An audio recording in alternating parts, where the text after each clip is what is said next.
Councilwoman Lisa Copeland, we have Councilman Andre Wallace, and we also have Councilman Marcus Rickenberg.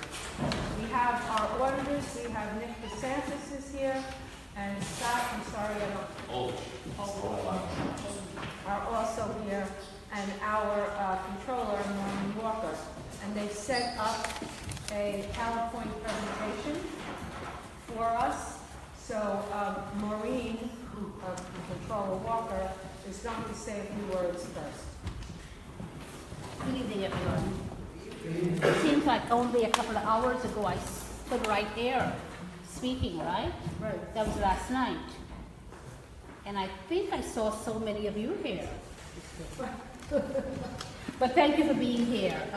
As you know, that we finally gotten our 2015 financial statements from our esteemed auditors who have been with us for many, many years.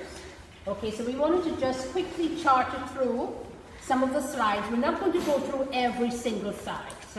And that's why we did this, so that you can have it, okay? So we're going to just go through some of the main points of the slide, and then you're allowed to ask questions, and then we're going to have the auditors tie it up for us in this really beautiful package that ultimately will show that the city generated a surplus in 2015.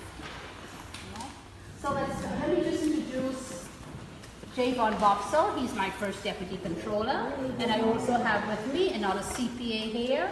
It's Abdullah, let's hear your name. Okay, good. Who works in my office. All right, so I've given you this on this. So we're not going to read that. That tells you all the things that the controller's office is involved in and what we do in the controller's office, okay? And then that continues to tell you that the controller's office prepares the annual revenue and expenditure statements. As a member of the Board of Estimate, I'm the member of the Board of Estimate. It's the mayor, the controller, and the president of the city council who votes on all contracts, and all the final voters of the Board of Estimate after the city council has voted on other things. So we manage the expenditure of each department to ensure that spending does not exceed the budgeted amount. But sometimes that happens if they have to exceed what has been appropriated in the budget.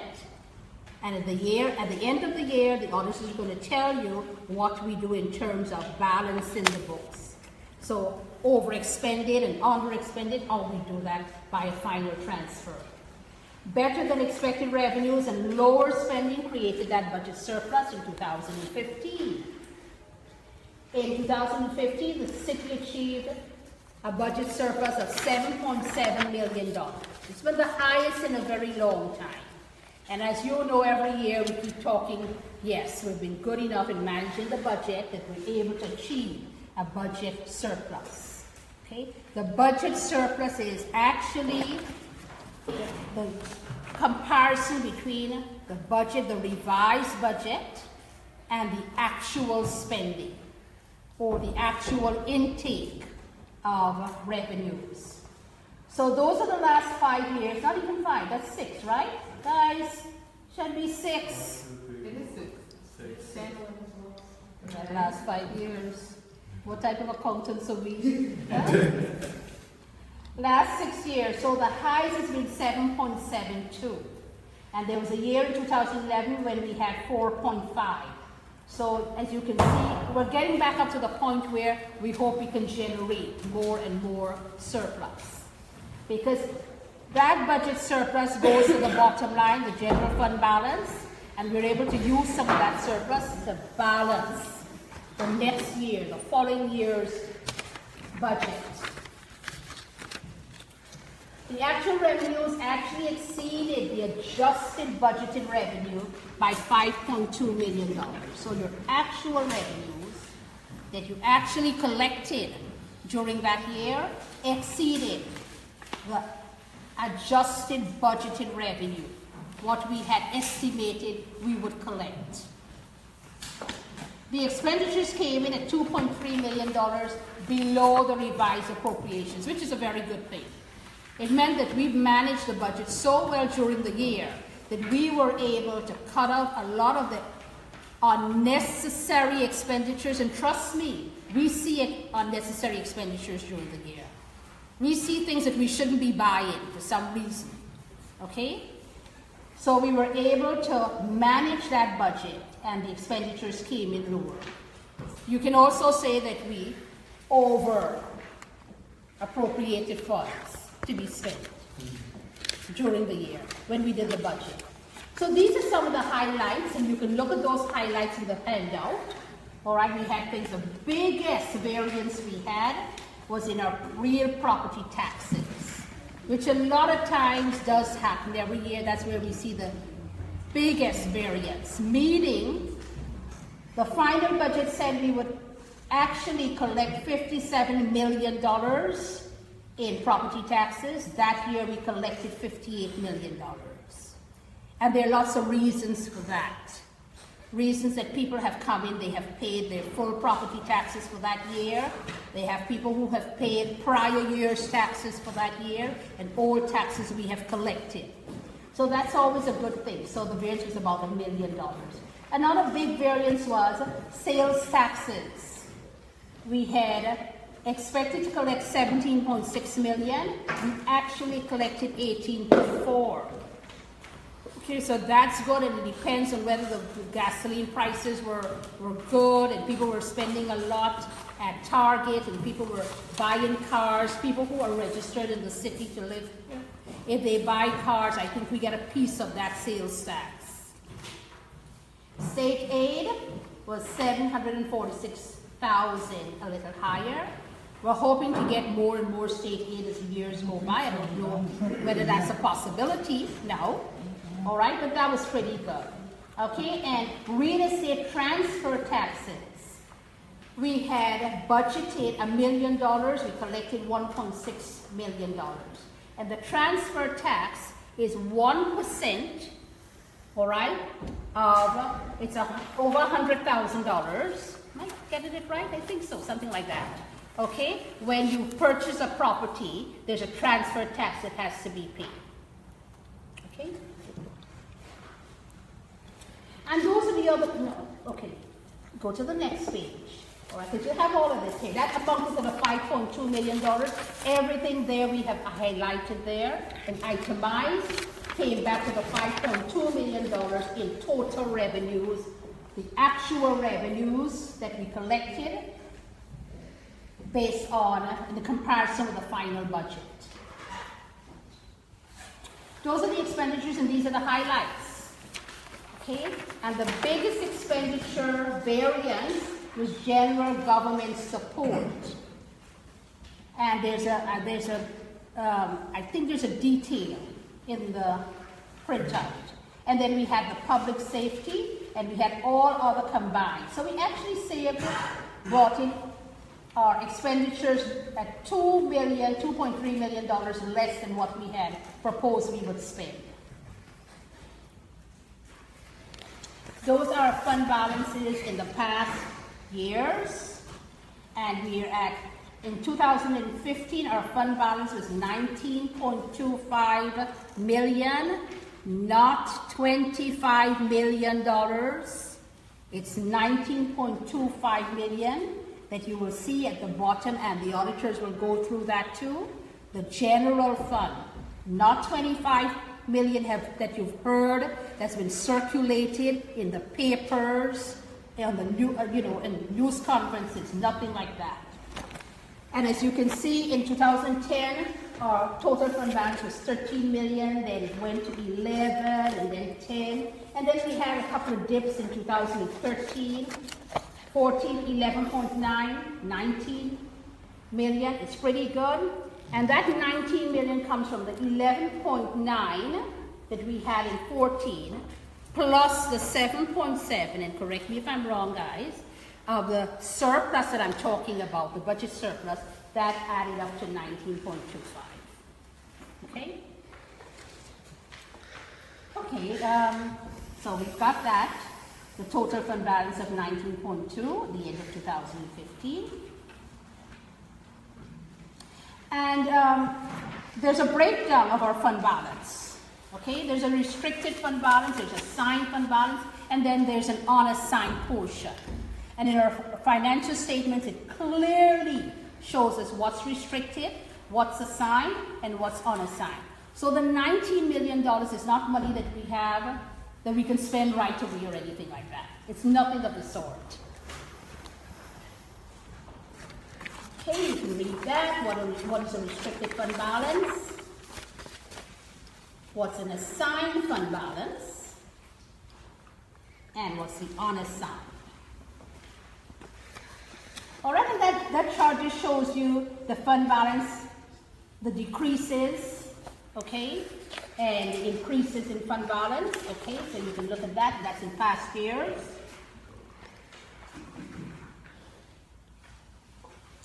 And I will turn it over to our auditors who will explain the fund balance details, the restricted, the assigned, the unassigned. So if you don't have any questions to me right now, I'll turn it over to the auditors, and then we'll open up the floor for other questions. Okay, guys? Do you have any questions? For you? Yes. Yeah, I do. All right, shall we wait until the final is? Okay. Okay, let's wait until they present.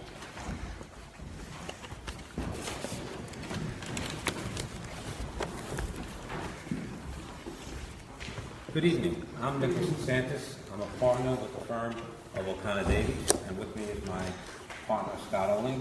He's also with the firm, and he conducts the audit of the City of Mount Vernon.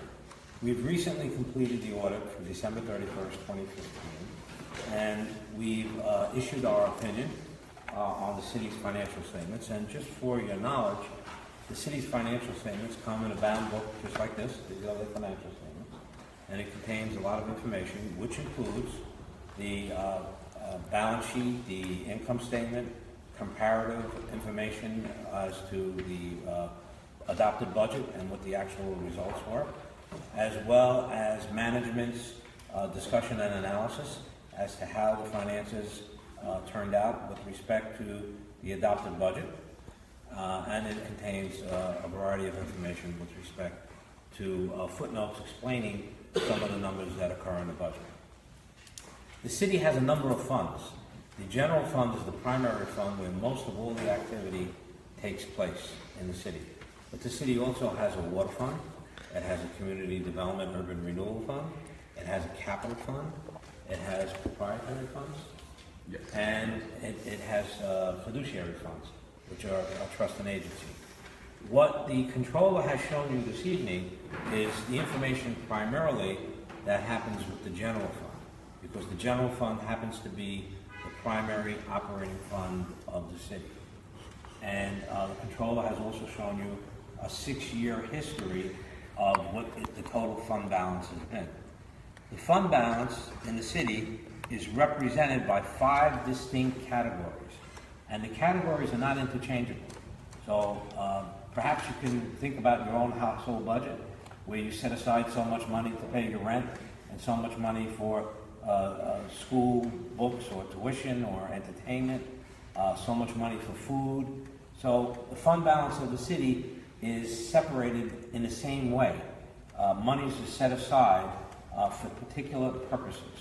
But one of the categories is called undesignated. And what that means is that it hasn't been committed to any particular purpose.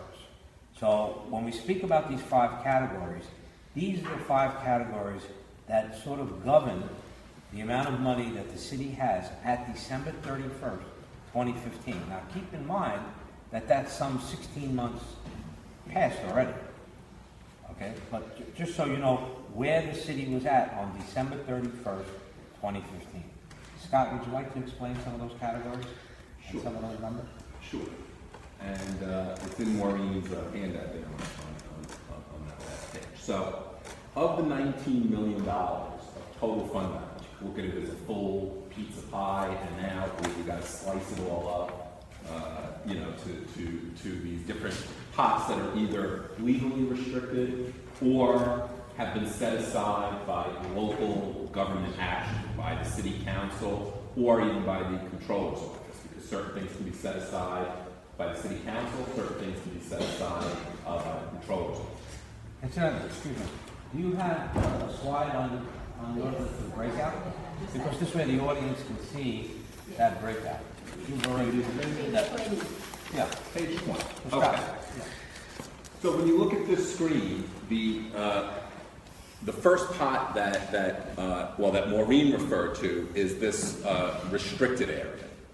And you can see in the top part of the chart that there's a total of 3.2 million of the 19 million that is what we call restricted or non-spendable, is what we in auditing call this. There is money set aside, as you can see, a small amount, 192,000 for workers' compensation benefits. Guess what those can be used for? Just workers' compensation benefits. And the only way that that money could come out of this pot is by legislative approval of the city council. So if all of a sudden workers' comp costs went up in a particular year and there was not enough money in the budget to fund workers' compensation claims, money would be taken out of this. All these pots are all part of a savings account. Fund balance is like a savings account. So you would pull money out of your savings account to pay a bill if you had to make the payment. So there's 192 set aside for that. There's money set aside for prepaid expenditures, $1.7 million. I'll be honest with you, that cash was already out the door of the city by December 31st of 2015. That relates to payments to the New York State retirement systems, police retirement system, employees retirement system. The city has to pay the state the bill in December every year, but the state fiscal year runs through March. So that represents the January, February, March of the next fiscal year. So that really represents the 2016 cost through March. Actually, what also happens is because the city controller pays that bill in December, they get a little bit of a discount. And you get a little discount. They get a discount on that bill. Yes, the state doesn't want the money till February. If you pay it in December, they give you a very tiny, modest discount, but better than that. So that 1.7, even though it's still in the fund balance at December 15, the cash already left the city. It's gone. So that's why that money is reserved or restricted, because we're saying you can't spend it on anything else. It's already been spent, but it's really for the next year. And then 1.3 million is restricted for advances. This has to do with one of the other funds that Nick brought up a few minutes ago when he started, was that the city has an urban renewal agency, or what we call a community development fund. That operation over time has run in a deficit position. It's actually, if you look at other pages in the financial statement, you'll see that that urban renewal fund, that community development fund, is actually in a deficit position. So because of that, the only way that that fund can get out of the deficit position, because basically that fund just takes in the federal aid, like from HUD, and uses it, for programs. It doesn't have the money to be able to get rid of this deficit. So at some point in the future, the city would essentially have to absorb that $1.3 million to get community development whole, because there's nowhere else for it to come from. So until that time that the city actually sends money over to the urban renewal agency, we have to reflect that portion of fund balance is set aside. We don't want the city spending that 1.3 million when it's really going to be needed to fund these deficits that exist in community development. So that's the first pot, 3.2 out of the 19. Now you get to the big group, and this is what's assigned fund balance. So assigned fund balance is basically mostly a locally determined operation here. The first group of those things, of the smaller amounts, the general support, public safety, transportation, economic opportunity, culture and rec, and home and community services. If you group all those together, I believe you're going to add up to about $350,000. Those things relate to purchase orders. So the city had ordered certain goods and services in these different expense categories, some in the highway department, some in the police department, fire, city offices. So there was $350,000 worth of stuff that was ordered in 15, but the stuff didn't get here. But it was budgeted for in 15. Those items were not budgeted for in 16. So in order to carry over the budgetary authority to spend that money, because the controller's office cannot spend any money unless there's money in the budget to spend. They can't overspend the budget. So those items that total about 350 were certain things that were ordered. They didn't get here by December 31st, but most likely got here shortly thereafter. And so all of that money was really spent in early 2016, and so it's in the 2015 fund balance, but it's been earmarked so the city can pay those bills. So that's that first set of numbers there. Then you get another pot that's set aside for workers' compensation benefits. Similar to the first item, there's some slight legal reasons why they're in two different pots. But basically, between the two, the 865 there and the 192 up top, so about $1 million is available, but can only be used for workers' compensation claims. And again, none of this money can be taken without City Council approval to amend the budget to take these funds. There's $1 million, the next big number, set aside for tax certiorari obligations. A tax certiorari is when a business claims that, or even an individual claims that their property taxes are too high on their houses or their businesses. They file a grievance with the city. They go through a process. If they're successful, the city must refund taxes that they pay to the city, over the X number of years. So this, the city budgets to pay those refunds every year because they anticipate that every year some businesses or individuals are going to claim that they're overassessed. So what this pot is a separate pot in addition to what's budgeted in case, because obviously nobody's a mind reader to know how many certiorari claims are going to happen in a given year.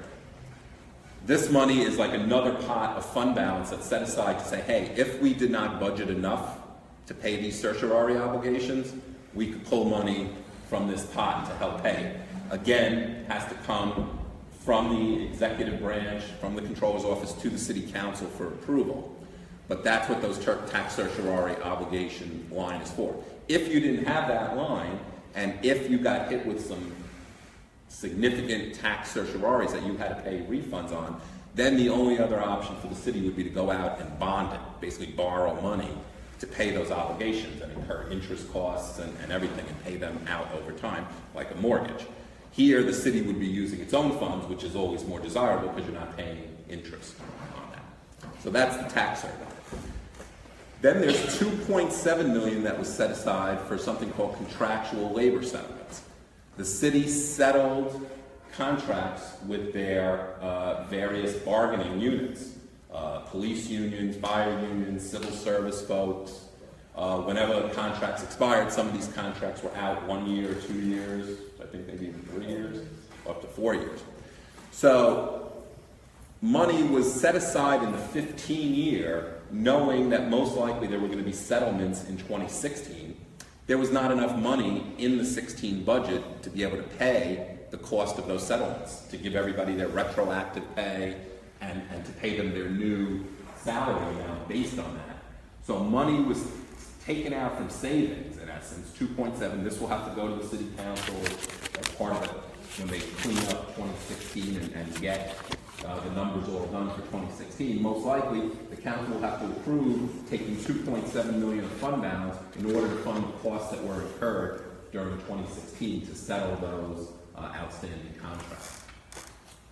$5.4 million of fund balance, so over 1/4 of the total fund balance of the general fund is being set aside for capital projects. And there's actually a couple of pieces to this $5.4 million. Just over $1 million or so is there to deal with already done capital projects that were overspent by about $1 million. So the projects are in a deficit. Finished and over with. Are finished and done. There's no opportunity to bond those projects because the projects are finished. There's no way to go outside and borrow the money and pay it back over time. So that $1 million, at some point, the city will have to move money from the general fund to one of those other funds Nick talked about, the capital projects fund, to get rid of those deficits and close out those projects. So that's about $1 million of the 5.4. The remaining 4.4 million is split. I don't remember the exact breakdown, but it's basically about 2.4 and 2 million, something like that. Sewer and memorial. Basically sewer projects and memorial field. So the city is trying to set aside some operating money to deal with what appears to be coming down the road, that there's going to be some projects needed at Memorial Field and the various sewer systems around the city. So 5.4 is set aside for that purpose. Again, to use any of this money requires city council approval to amend whatever budget year they're going to take to do these projects. $2 million, the last item in this group, says general fund. The $2 million is what was used to balance the 2016 budget. So when the 2016 budget was approved and adopted at the end of 2015, but for 2016, if you look at the budget, you have a budget where we're planning on spending $100 million for police, for fire, DPW, everything, right? So we're planning on spending $100 million. But we think we're only going to have $98 million of revenue, right? Well, that doesn't work, right? So one of the ways the government is allowed to balance its budget is to what we call appropriate fund balance. Take money from savings, fund balance is like a savings account, and take money from savings and say, that's how I'm going to balance my budget. So I think I'm going to spend 100. I'm only going to get 98 million in from property taxes, sales taxes, transfer taxes, interest, any of the other revenues, fees that the city collects from parks and different things. I'm only going to have 98 million. In New York, you're required to adopt a balanced budget. So unlike the federal government, we actually have to adopt a balanced budget here. And so one of the legal ways of doing that is to say, I'm going to take money from savings so I can pay my bills to the year. But obviously, just like if you had, a home budget, if you said, hey, I make $50,000 a year, and these are the things I think I got to spend it on, and when you add up everything you think you're going to spend $60,000, you're going to have a problem, because it's not going to work. But if you had money in a savings account, you'll say, well, I'll get through this year, I'll make my $50,000, I'll take $10,000 from my savings, and I'll be able to spend my $60,000 that I think I'm going to spend. But eventually, if you keep pulling money from your savings account, eventually there will come a time if you keep spending more than what you take in, it's going to go away. So, but because the city had the $2 million that he's talking about, we always try to use that, some amount of money to lower the tax increase. So that helps as a cushion so that you don't have a 10-15% tax increase. So it's $2 million one year, it could be $1 million another year, it could be $3 million, depending on how much money we have. I mean, that's the thing, because again, as they develop the budget, if there's that $2 million gap, they have choices to make. They could decide, as Maureen said, well, we could raise your taxes another $2 million, and maybe it's a 10 or 12% increase instead of a 5% increase. So we could raise the taxes. We can. So when we get to the bottom, yeah. When we get to the bottom, we started with 19 million, and you've taken off now assigned 12.8, 12.3, 12.3 plus 3 up top, and 3 up top, so that's 15 million. That leaves that number in green, which is about $3.5 million. So at the end of 2015, there was $3.5 million that was not programmed for anything at the end of 2015. However, when the 2017 budget was adopted, $3 million was taken from that pot to balance the 2017 budget. We don't know how much money from 2016 will go back into the savings because that year has not yet been ordered. Everybody understand that? Okay. Everybody nodded yes. So the city has purposely planned how to use the monies that were accumulated from prior years as a result of good fortune and good management. And when they account for 2016, we'll have a better picture, I guess sometime around September of this year, as to what the city's finances are prior to going into the 2018 budget, so that the city council can rely upon that data in their deliberations of the 2018 city budget. Madam Controller, I think we're finished. Any questions, guys? So there are a couple of things that we've got, we need to take away from this. Oh, yeah, I do. Yeah. Is it my turn yet? Oh, yeah. I just want to get understanding, since you're the financial chief executive, also of the city, about parties and circuses and other activities that, that's coming to the town. What role do you play on the finances? Because I'm just concerned with Mount Vernon image and everything that's going on in this small town. We don't need no more bad stuff. With the mayors, I don't know if the mayor have a separate budget and do his own thing, we don't have to report to anyone. But parties things like the circus and things that come to town, you're the financial officer of the city. What happens with audits and how much money was collected? But we don't need anybody in the back rooms yelling, 20 for me and $1 for the city. How is that dealt with as In as a terms financial of the officer? circus, that's something that we still have to discuss. Okay, no, I'm talking about the mayor's parties and stuff and circuses that you have no role in playing with Now, the once we don't finances. expend any funds from the city's funds for those items, Okay, there's somebody's spot. they have to deal with that.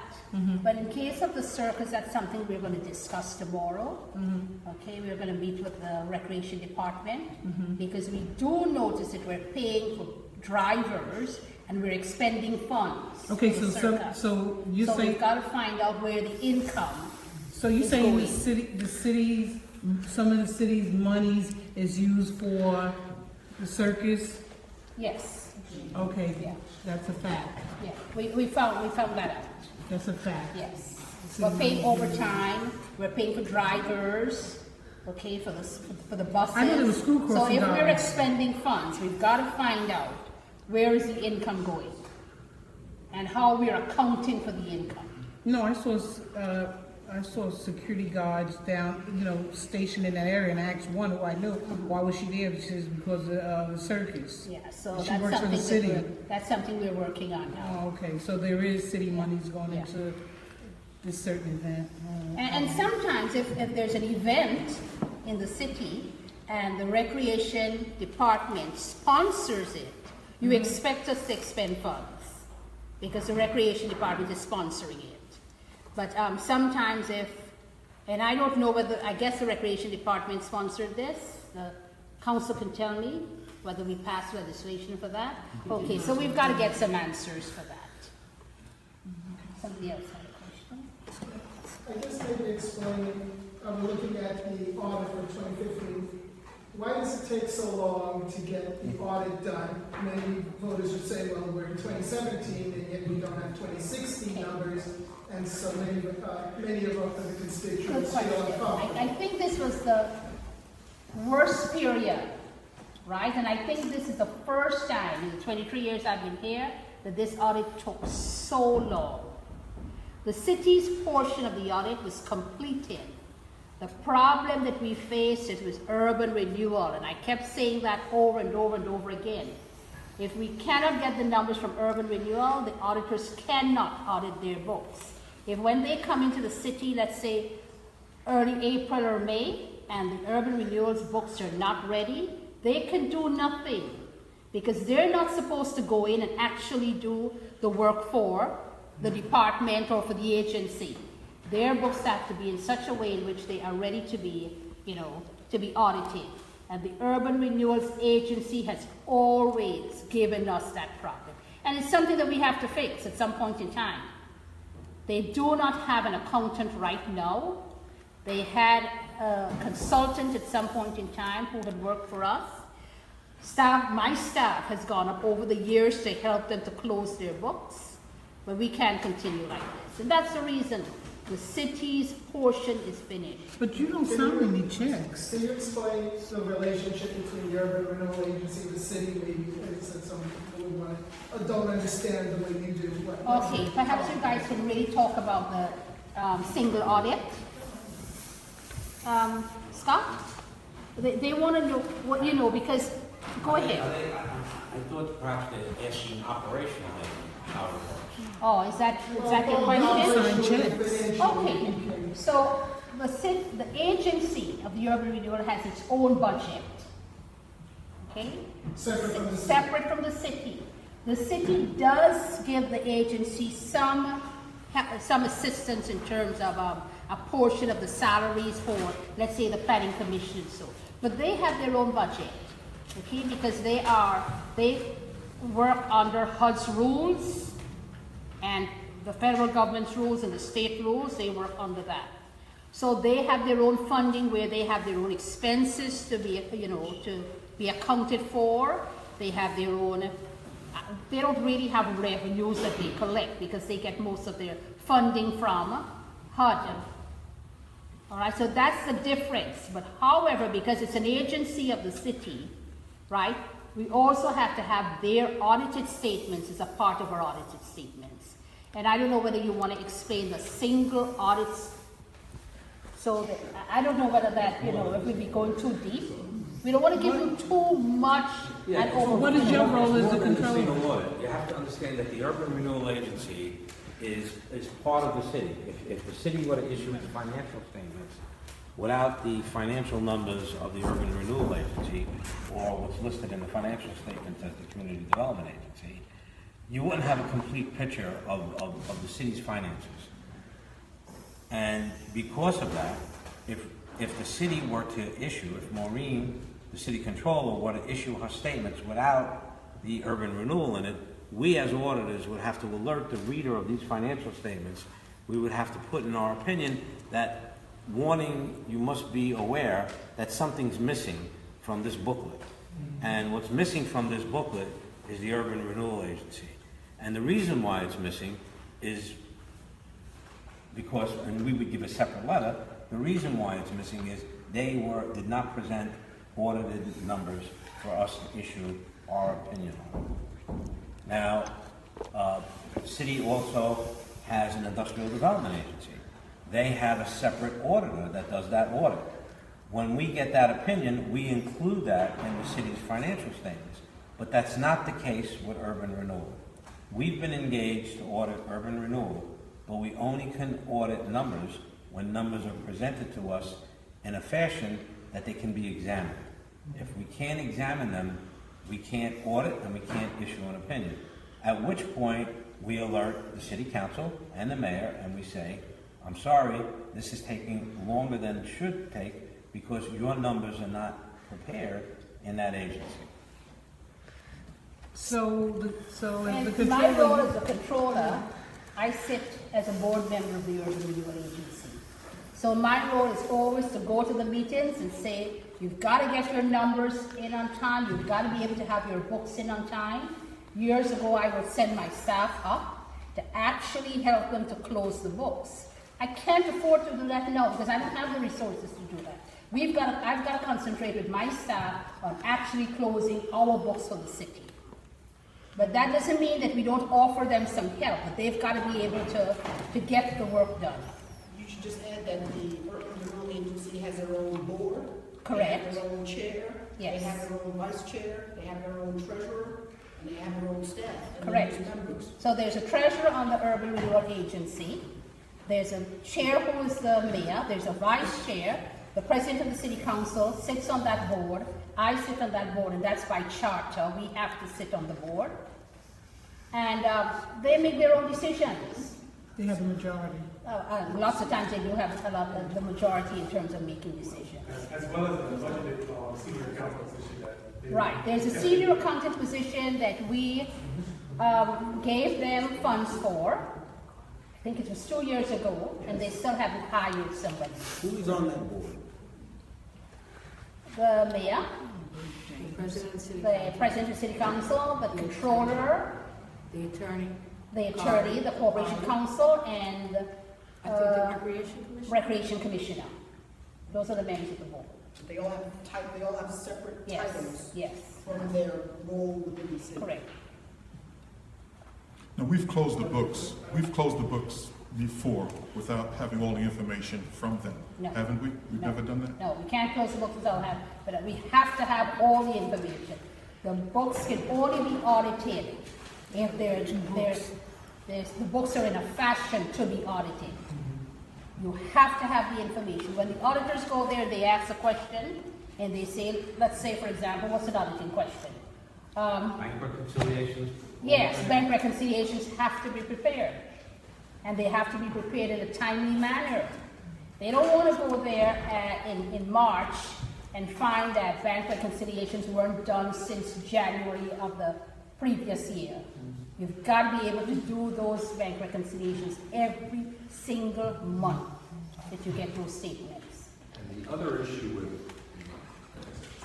the urban renewal agency is that is the area where the city has most of its federal dollars come through. Mm-hmm. When you have federal monies coming through, there's a separate part of the audit as auditors that we have to do that's known as a compliance audit under what is now known as uniform grant guidance that comes out from the federal government. So we have to first be able to gather between the city's federal dollars and then the urban renewal agency's federal dollars, put those all together, and once we know the total pot of federal dollars, we as auditors are required to audit a certain percentage of those federal dollars. Most of the time, that requires us to do a compliance audit in the urban renewal agency. So if we don't have the numbers from urban renewal, then I can't do the regular part of the audit, I can't do the compliance part of the audit, so therefore I can't finish the entire audit document. Generally, because of the problems that we've experienced in urban renewal, we usually have findings that also have to get reported in the audit report, that also get reported to the feds, because this has to get uploaded to a federal website. And so it's just the amount of time that it takes that once we finally get numbers, audit those numbers, now we have to do the compliance part of it, now we got to write up the findings. This stuff doesn't happen, no blink and it happens. So it takes time. So if their books can be ready simultaneously with the city in the spring, like the city is getting ready right now, and we do them both at the same time, it'll be more efficient for us to get in and get out and get everything done. But if we have to keep coming back, emails back and forth, everything, that's what basically So makes this the trade off. lag is typical for other municipalities as well? No. No, it's not. And we have been talking about this year after year after year. And as the auditor said, there are findings that must be addressed. And if we have findings too in our corrective, we do the corrective action. If we see something that they pointed out to us, we have to correct it, and we do that. But year after year after year, if you have the same finding over and over again, then you know there's a problem. And that's the problem with urban renewal agency, yes. As you want this question was answered already. So I'm hearing what you're saying, we have to wait for them to hand it in. So plain devil's advocate, just say that agencies decide they are not handing in their documents to you. Is there any recall, anything that can be done? You go to a federal level, make them hand it in? What happens? I don't think you can go to federal level. I think that the problem is going to be when they don't have their books ready, and this goes on and on and on. I don't know, we're trying to work out, I'm trying to work out with the auditors, what do we do? Because it's never been done, that you guys do see that we can issue our own statements and say, you know what, we don't care about the urban renewal agency. But the fiduciary duty that we have as auditors, and I was an auditor too, is that we will work and work and work with them, even though our audit report is late, and the federal government is saying, it's late and things like that. We have no other choice but to work with them. But you just said. But there's going to be a point in time where we're going to have to throw our hands up in the air and say, you know what, you guys are going to lose your grants because you're not ready, you haven't done the work. We can't continue like that. But you say your auditors just make a note to the feds or government that the urban renewal is not what your findings are. She can't do nothing about it, right? But y'all can make in your notes about your findings and they're not doing the right thing, right? They do that. That's all y'all can do. Yes. Oh, okay. The only thing we can do as the president of the city council and the controller on the board is continue to tell them that they're doing something wrong and continue to encourage them to do the right thing. But when it falls on deaf ears, there's nothing more we can do. Can I ask a question, because I hear this all the time? I hear about the zombie homes. I'm hearing about Memorial Field. I'm hearing about all these raggedy sewers and everything going on. I want to know, how much money do we have in the budget? And let's not forget, the city is facing a whole bunch of lawsuits. It's no secret, we're facing a multi-million-dollar one now. I want to know, does the budget have money in it to sustain everything that this man, Richard Thomas, wants to do? Because he has a big vision, but do we have money for Well, I it? can tell you that we don't have money for everything. Lawsuits are a different thing, okay, because we have insurance to cover, you know, some of the Insurance don't want lawsuits. to keep Mount Vernon, they want to drop Mount Vernon. You know this, let's be honest with But that's people. why we pay insurance, we have insurance, you know, and we pay the premiums and so that when these things happen, if it goes over a certain amount, we're covered on an insurance policy, right? But when it comes to things like, let's for example, and I'm going to throw this out right now, you've heard in the papers about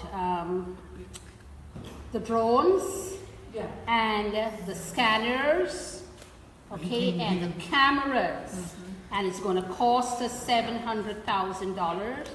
We don't have $700,000 in the operating budget to accommodate those purchases. We don't have it because we haven't appropriated. When we did the budget for 2017, we didn't put aside $700,000, so we don't have that. So my suggestion to the mayor and to the city council is that we get together, we talk about this, we go out for bonding. Because these are big ticketed items. Nobody takes the $700 out of their operating budget to go and buy cameras, to go and buy, what's the other thing? Drones. All right, we don't do that. Well, why can't? The license plate. Can I ask a question? Okay, since y'all the city council, and he said it cost $700,000. Okay, what's more important? The broken sewer that gets flooded and raw sewages everywhere, is that more important than a damn drone? That's more important, and that's why we have the fiduciary duty to put aside, and I spoke, the council and I, we got together and we decided we're going to put aside $2 million for the sewer to begin the process of the sewer. We're going to put aside that. If we have to go out and bond for another $6 million to fix the sewers, we're going to do that. But at least we put aside money. We put aside $2.4 million to begin the process of the cleanup for Memorial Field. Right, we've paid a fine of $40,000. Apart from that, we went out to bond. So we still have $2 or $3 million in bonding from the city side to fix Memorial Field. If Memorial Field is going to cost $10 million, we'll put our heads together and we'll go out and bond for the additional money. So the city don't have the money to do it? No, we put aside money for the beginning of the Memorial Field process, the cleanup, and the sewer. We've done that. Okay. But I'll tell you what happens. If we were to put aside $10 million or $15 million in a budget, right? Number one, nobody puts aside that type of money for capital projects. You go out and you bond. You borrow for capital projects. Because then you have that 30-year period you can pay it back, or 15-year or 20-year. Okay? If we were to put $15 or $20 million on that budget, do you know what would happen? You know how much taxes you will be paying in that year? That is totally irresponsible. Totally irresponsible. One of her questions was the zombie homes. Can we find monies? Because I think you and I passed fourth and second more than anybody else. Is it a way that we can find money to take that building down? Which building? First of all, we've got to be very careful about zombie homes. I'm just talking about this one Yes. particular one right now. 271. 271? South Second. We've got to find out if 271 is a city-owned property. The city cannot just go and take down a zombie understand. home like I that. understand that. I understand. All right? The city has to do its due diligence. It has to make the law department Understood. and the building department issue violations. They've got to issue those violations 2 or 3 times and say to the owners of those properties, we are going to fine you if you don't demolish these properties. This particular house, Madam President, Madam Controller, has been there for about 10 years. So I'm just talking about that particular That particular house, we Yeah. can't touch that particular house For until. 10 years, we haven't done a due diligence? Well, yet? it's not, it's the law department, it's the building department who has to do its job. The controller's office does not issue violations. Gotta make it- They have to do their job. The zombie homes, it's kind of like a little bit about confusion. When you talk about, do we have money in the budget to knock out homes? We don't. It's not a money issue, all right? This is an enforcement issue. It's not about how much money does it take to knock out a home. It's, has our legal department gone out and condemned this home? Have they served these owners notice about it? Because if it was our property, we would have to. Listen, I understand all that, but this building has been sitting there for 10 years. It doesn't belong to the city. Well, Still been sitting there for Mr. Councilman, I understand all that. I would I'm love just saying, you. let's just, It's not a money issue. As soon as the legal department goes out and condemns the home, we can go in, right? Knock down that home. Jahan, I understand all that. I do Well, we understand. don't understand it, we want to hear it. And then that homeowner will be responsible for reimbursing the city for whatever fees we incurred for knocking that home down. So it's not a money issue, it's an enforcement issue. Okay, so we gotta, we have the laws on the books to enforce. Now we gotta get our city, because this wouldn't happen in other England. It's not about. Absolutely not. Absolutely. So guys, What hasn't been done, who has done? Let's look into that. the first thing you have to do, you've got to get the building department to go to that homeowner, find the homeowner. Because let me tell you something, a lot of those homes that are called zombie homes, the taxes have been paid on the homes. They pay their taxes. It's not that they've left the taxes unpaid. Have to find the owner, they have to issue violations, and they don't issue one violation, they have to do it 1, 2, 3. They have to abide by the law. Right, and you understand that. And then after that, once they issue violations, the law department has to go now and also help the building department in terms of if you don't remove this house or if you don't demolish this house is either, what do you want to call it? Uninhabited, or this house is unsafe, right? Unsafe, it's hazardous, right? Then they have to enforce the law now by going out to get a contractor, and the contractor has to, we have to bid that thing. You can't just go and choose somebody to demolish it. We've got to do, go out and get bids, right? It has to go to the city council, it has to go to the board of estimate. We've got to choose a contractor, and then, because what can happen if you go and you demolish somebody's house, they've got a right to sue you for demolishing their house without due diligence. I want to make sure we get all this. So, building department, law department, and secondly, how can we find out what's been done? 10 years. So 10 years, over 10 years. what's been done? That's what we want to know. What has 10 years does seem excessive. 10 years does seem excessive. Yeah, we'll find out in this particular property, but I'm gonna challenge the councilman. Mr. Councilman, I'd like you, okay, and we'll help you.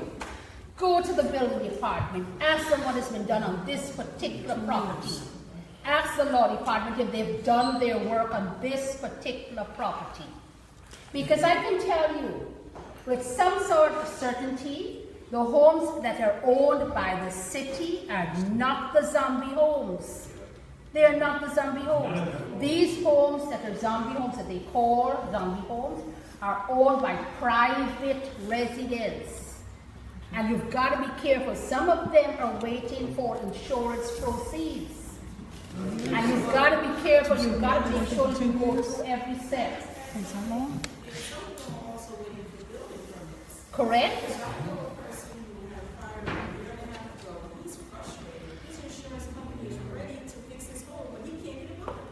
Okay. So that's another thing. Most of the people get fired up there, that's why the job can't get done. Yeah, I'm yeah. sure that can be done. I'm sure that can be done. We're not talking about the present administration. This has been going on for over 10 years. But my That's all. point is this: It's been going on for over 10 years. You've been here for 10 years chairing that department. Why didn't you deal with Ernie and get it done? Listen, it's been the can has been kicked down the road for their reasons. It's not our job to fight them. Let me just say this, all right? I've been asking this question, Mr. Councilman. The controller's office is not in charge. The controller's office is not in charge of demolition. Understood. It's not in charge of issuing violations. All we can do, we can talk to the departments. We can ask them to get it done, because I had lots of residents that come in and say, I'm living next to this hole. I need it cleaned up. All I can do is to go to the department that's in charge of that and urge them to clean up the property and try to help the taxpayer. But I'm not in charge of all the departments. When it comes to the point that they have to get a contractor and we have to get bids for it, don't they then put a lien on the house? Yes. After we've demolished the property and we've expended funds, right, then we put a lien on that property. And if that lien is not paid within 2 years, then we start the foreclosure process on that property. So there is a process that must be followed. So the last thing I need is people to go out there and say, oh, we're not spending money on zombie homes. We haven't appropriated funds for zombie homes because they don't belong to us. But if the time comes where all the T's are crossed and the I's are dotted, and the law department has done what they're supposed to do and the building department has done what they're supposed to do, then we can find money. You cannot knock down somebody's home without. Yeah, you can't do that. You can't do that. You can't go into someone's with a foreclosure unless the court order says you can do that, much less knock down someone's home without. Knock down people's home and we get sued down for Yes, they're suing us now. We don't even want to walk on that side. Who else had questions? Who had questions? I just wanted to clarify if, I thought it was my understanding that if the home is condemned as unsafe, it's a public safety hazard, that will, one, it involves the fire department, that they have to issue that. And secondly, once they do issue them, the home can be torn down very quickly, within a 7-day period. So what? That is true, but again, the first thing you said, the fire department has to, right, declare the home condemned or hazardous. If they don't do that, you can't, and when the home is hazardous and it has asbestos, there are lots of other things that come into play in how it's demolished. And that is what happened with that particular property on Park Avenue. So there are lots and lots of stages you have to take, and that's why you have to go to the law department to make sure that the city is doing the right thing and they're doing it in the right fashion. So, it starts from the building department or the law department or the fire department. All of those things have to be done before we can do that. And then once that's done, you can quickly demolish that property. How do we hold all these apartments accountable? It seems like there is a backlog in what they need to do, and it's coming, whipping back to here. So how do you make them accountable to do their job? How to make them accountable, and this is what I would think, that our inspectors will have to go out, and they will have to look at those properties, and they will have to go and talk to the homeowners. They will have to find some homeowners. There are lots of them who don't live here, but the properties are vacant, but they pay the taxes. Mm-hmm. And we know, because the taxes are coming, the mailing addresses are from other counties or other states, cities or so. So the inspectors that we have to do the jobs too.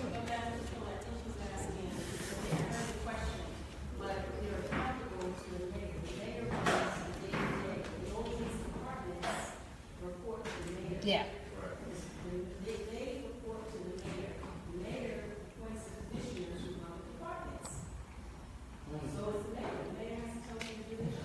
So it's the backlog is him as a top person, not dispatching certain people, certain departments to do their job. So it's kind of getting whipped back.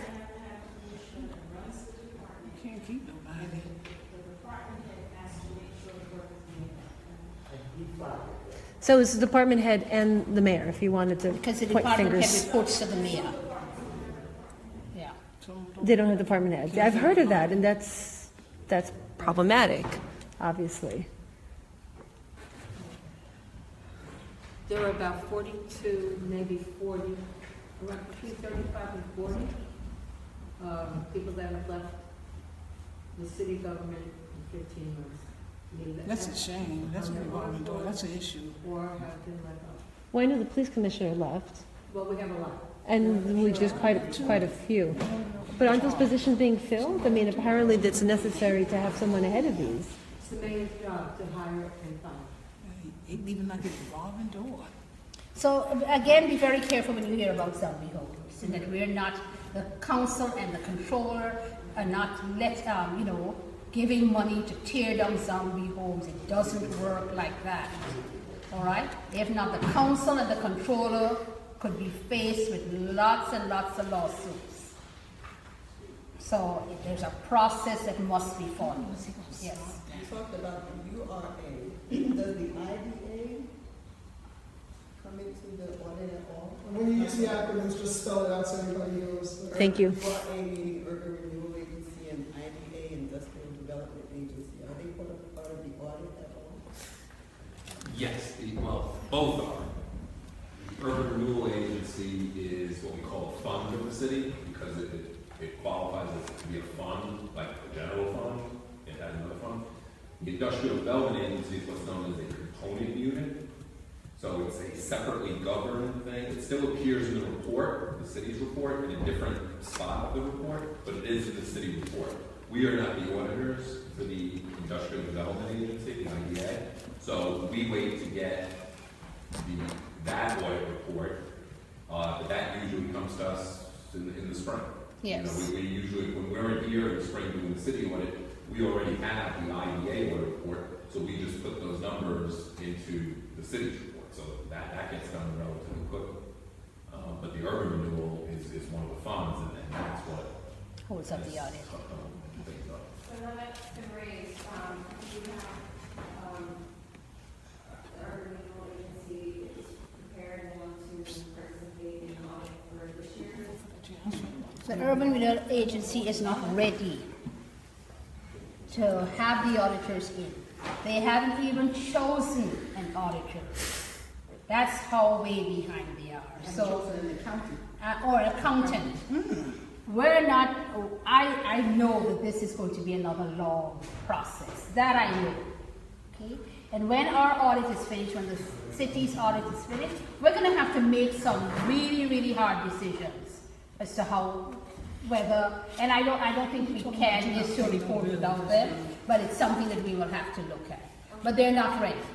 So you said earlier you would anticipate that an audit prepared or done by September. So in that statement, it was specifically referring to just the city audit. Well, we would have liked it to be both. The full audit. But we don't know if we're going to be engaged to do the audit, or the urban renewal agency is going to get another CPA company to do the audit.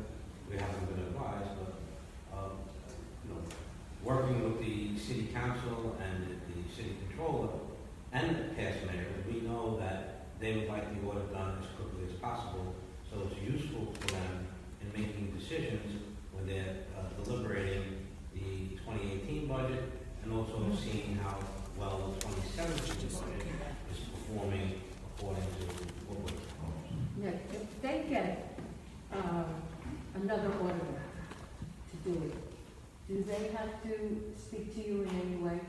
And they'll send us a letter indicating that they've been chosen as new auditors, and they need access to the work papers that we have from the 2015 budget. So they have to communicate. Yeah.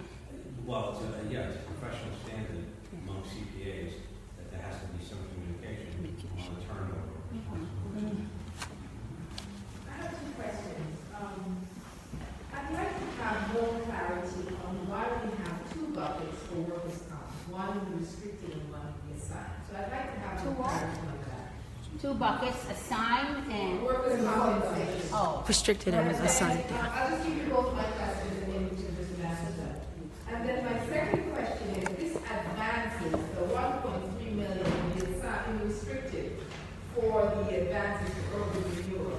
The auditors, I believe, said something about it being outstanding debt over a period. Can you say for how long that this has existed and what comprises this?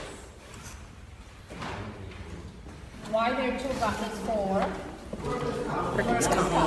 Now, I think this goes back many years, so the memory is not as good as it was. But, yeah, I'm getting old fast. But the first pot, the 192, I believe was created under, that reserve is under general municipal law by city council legislation. So that piece was put in under general municipal law. So that could, that I don't know. That goes back long the before. other one is an assignment, which is just a desire or a wish set aside.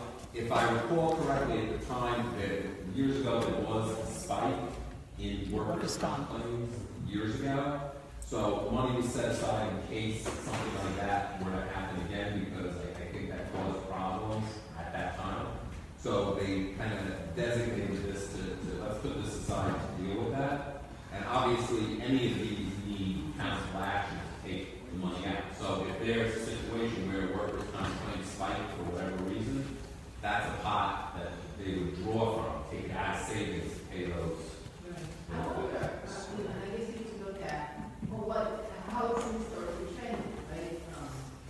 Yeah, I mean, you can go back and look at, you know, historical 10 trends. years, 20, you know, you can see it would be in the report, you know, every curve. But it's the idea that if you don't set it aside before, and you go into a budget year without any reserve, then if it spikes, you have to get the money from somewhere. Is that the idea? It's like a rainy day fund. But you could technically always pass resolution. Correct, to use that money. To move the money, Yes. right? Because that's what you Yes. You did the school. Yes. So I know. Correct. And then the other question has to do with the advances for the urban renewal. Yes. Those, What was the question? So the question is, how long has this deficit existed, and what's the, where does it come from? Can I get more information about this deficit? I'm sure your office can provide that, right? yeah, we could provide that. We can look to see when the deficits were created and what was the reason for the deficit. I mean, I know some of them that I don't want to talk at the top of my head. I need to go back and see. But those deficits keep accumulating time after time. So urban renewals is basically in a deficit year, I think bigger or Yes. smaller, big company, so it never has grown, there's no, never working. Not really. And I think some of the deficits might have to do with Loans. There were loans. loans, and they also had like retirement payments and so, but I don't want to give you that information now. I prefer to go back and make sure I get the correct information, give it to you, and show it to you. I think a lot of loans. Listen, being that everybody, a lot of people have been fired, and we see that the city is not running efficiently. Is there anything the residents can do to declare that this city needs some help? And so people need to come in here and help the city out. The state, the FBI, let us know so we can go. Oh, and I think I'll leave that question to the city council, because the city council, and the only reason I'm saying that, the only reason I'm saying that is because the city council is a forum. It's a forum where you can come and vent, all right? And actually, the city council is the legislative arm that can pass resolutions and legislation, okay? But they have their meetings, and that's where we need people to come. I have lots of people who come into me and talk about these things. But as the controller, I'm the financial expert in the city, if you want to say that. But the city council, and I work with them, the city council is where people can come and really show their disappointment or their pleasure for some of the things that they do. But remember that we cannot fire. Yeah. Well, it's the voters. The voters. The governor's the one Can I ask a question on the contractual legal settlements, the 2.7 million, the contracts were settled last year, 2016,